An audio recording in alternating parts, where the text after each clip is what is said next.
Bismillahirrahmanirrahim. Assalamualaikum warahmatullahi wabarakatuh. Alhamdulillahirrahmanirrahim. Pada kesempatan siang hari ini, kami dari kelompok 3 akan mempresentasikan tentang seorang filosof muslim yang bernama Al-Farabi. Namun sebelum itu, saya ingin berterima kasih kepada dosen pengampu kita, yaitu Ibu Der Atin Rohmatin dan juga segenap kawan-kawan yang hadir pada kesempatan perkuliahan siang hari ini.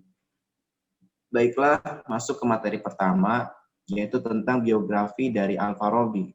Al-Farabi memiliki nama lengkap Abu Nasr Muhammad bin Larkhan Ibn Uzala Al-Farabi, atau biasanya kalau di kitab-kitab filsafat itu disebutnya dengan Abu Nasr Al-Farabi, yang mana lahir di kota Westis, Turki pada tahun 259 Hijriah atau 872 Masehi.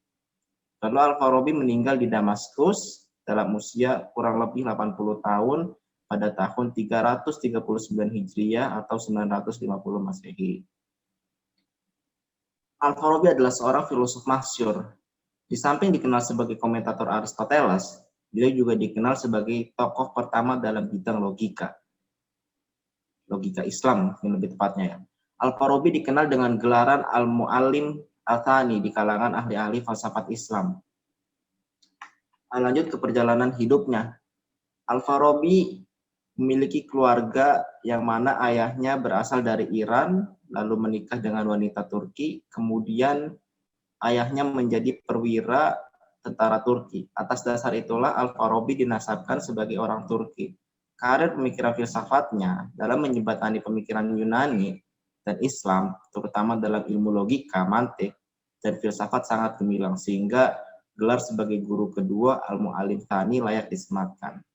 Perlu diketahui teman-teman bahwa gelar Al-Mu'allim Tsani ini karena itu tadi bahwasannya Al-Farabi ini merupakan penyambung lidah dari Aristoteles yang mana mengajarkan ilmu bidang filsafatnya kepada umat Islam.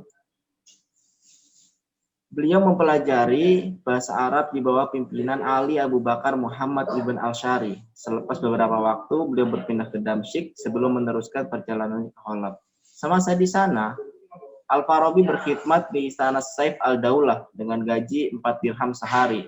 Hal ini menyebabkan Al-Farabi hidup dalam keadaan yang serba kekurangan. Lanjut, karya-karya dari Abu Nasr Al-Farabi. Al-Farabi memiliki beberapa karya yang sangat fenomenal. Di antara karyanya adalah Akhrad Ma Ba'da Al-Tabi'ah. Lalu ada Al-Jam'u Baina Ra'yai Al-Hakimain. Nah, karya ini menurut beberapa sumber berisi tentang kemampuan Al-Farabi dalam mengulas dan mempertemukan pemikiran dari filsafatnya Plato dan Aristoteles. Lalu ada beberapa lagi karya penting dari Al-Farabi, seperti kitab Risalah Al-Itsbat Al-Mufarraqat, lalu At-Taliqat, lalu ada lagi kitab Al-Siyasat Al-Madinah Al-Fadilah, lalu ada lagi kitab Al-Musiqal Kabir. Nah, yang mana kitab ini nantinya membahas tentang musik ya. Al-Musiqal Kabir ini adalah karyanya Al-Farabi di bidang musik.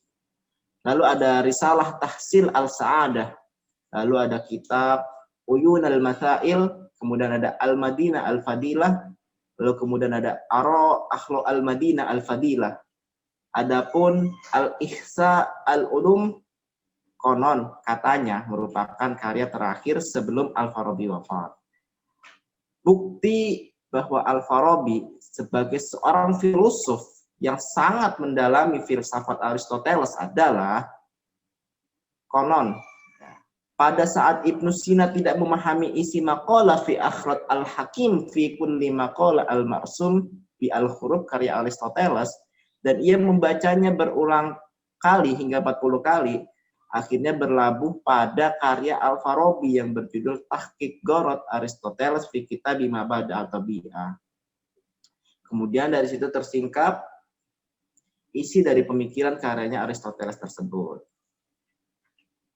Oke. Oh ya, satu lagi ada yang kelewatan, mohon maaf, bahwa Al-Farabi juga memiliki hobi atau kemahiran bahwasannya Al-Farabi ini adalah salah satu tokoh filosof yang mempunyai kemampuan untuk bermain musik. pernah pada suatu hari Al-Farabi hadir di suatu majelis yang mana di situ ditampilkan penampilan-penampilan musik. Lalu di situ Al-Farabi merasa jenuh dengan penampilan musik yang sangat monoton gitu. Lalu di situ Al-Farabi mencoba untuk memainkan alat musik tersebut, dan kemudian di situ semua penonton yang ada di situ, semua hadirin yang ada hadir pada kesempatan itu terbawa irama oleh permainan musik yang dimainkan oleh Al-Farabi. Nah, itu dia. Bahwasannya seorang filosof Muslim, Al-Farabi merupakan salah satu tokoh yang mempunyai kemampuan untuk bermain musik. Dan selain itu, Al-Farabi juga menciptakan alat musik yang dikenali sebagai gambus. Jadi kalau misalkan ada orang-orang nih yang ngebidah-bidahin musik, yang ngeharam-haramin musik, udah kita tinggal bilang kita ngikutin Al-Farabi, udah gitu. Al-Farabi juga memiliki ilmu pengetahuan yang amat mendalam dan luas dalam bidang perobatan, sains, dan sejarah. Namun keterampilannya sebagai seorang ilmuwan yang terulung lebih dalam pada bidang filsafat.